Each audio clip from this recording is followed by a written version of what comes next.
Jadi gini, terkait dengan identitas kependudukan digital ini, kami Dinas Kependudukan dan Catatan Sipil Kota Surabaya ini melakukan aktivasi selain di mall pelayanan publik, itu juga ada di sentra pelayanan publik di TIJ Joyoboyo, di Taman Nambangan dan Taman Cahaya Pakal, sekaligus di kantor kecamatan 31, kantor kelurahan ada 153, nanti kantor kelurahan itu akan membreakdown di Balai RW.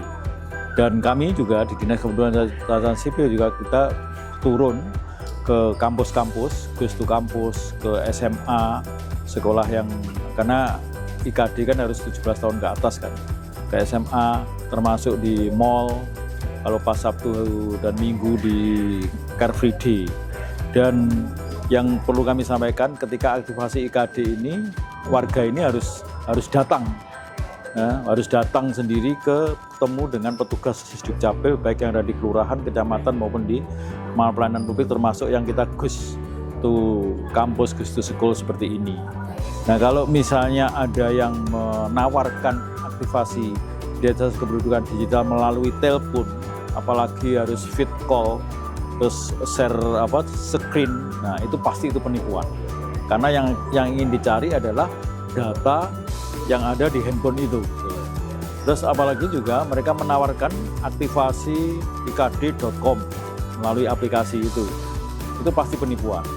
Karena kita adalah lembaga pemerintah, pasti kalau kita membuat aplikasi belakangnya itu pasti .go.id.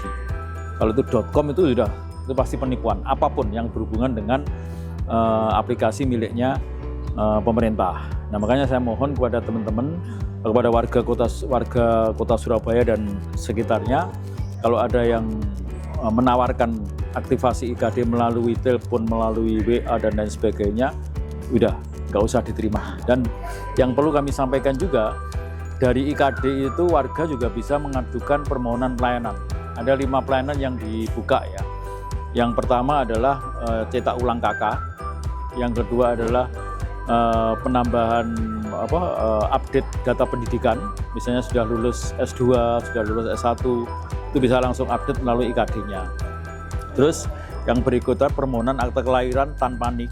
Tanpa NIK itu yang masih belum pernah didaftarkan kependudukannya.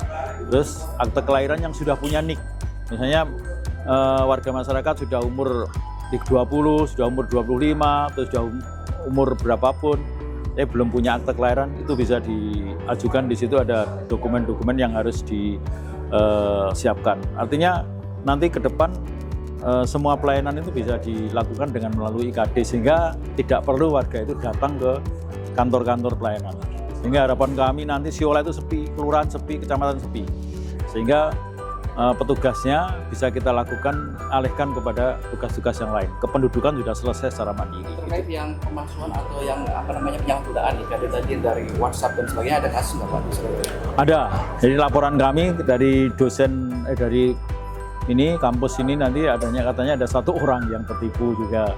Yang laporan ke kami kemarin ada ya uangnya ya ada yang sebesar 5 juta, ada yang sebesar 7 juta gitu ya. Karena mereka share screen gitu ya.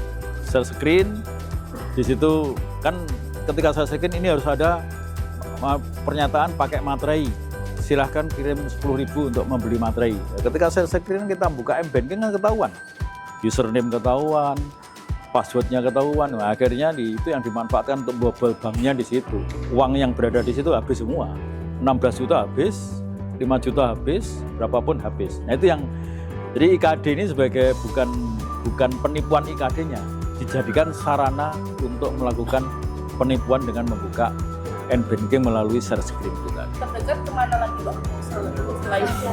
Jadi kami tadi kerjasama dengan mungkin ke kampus-kampus, ke UNER, ke ITS, dan mungkin kampus-kampus swasta yang ada di sini akan kami datangi semua.